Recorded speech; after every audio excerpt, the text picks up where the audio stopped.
This all just happened. The fatal shooting happened just 5 days after the official launch of Auburn's police body camera program.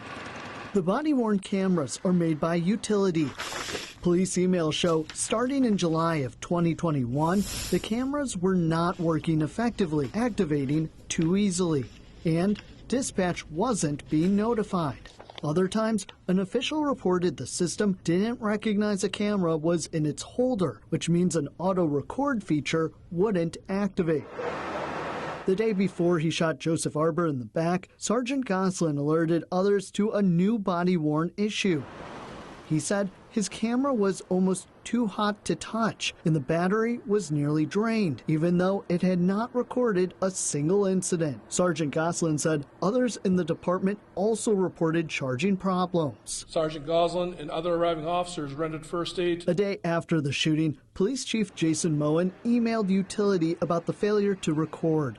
Auburn's deputy chief told us the problem was a firmware update that was never pushed out from Utility to the devices. Have you ever heard of anything like that with any of the other manufacturers?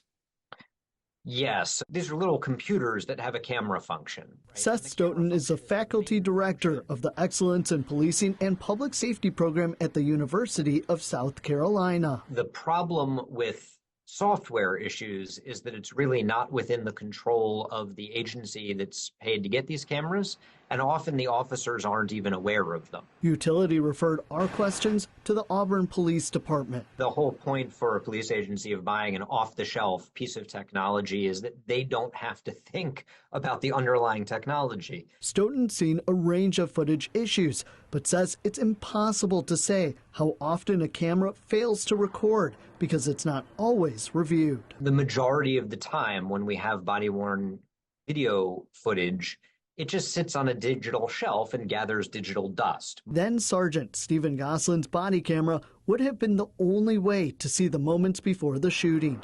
No surrounding businesses captured the shooting clearly or at all. They're very useful, but they are by no means perfect.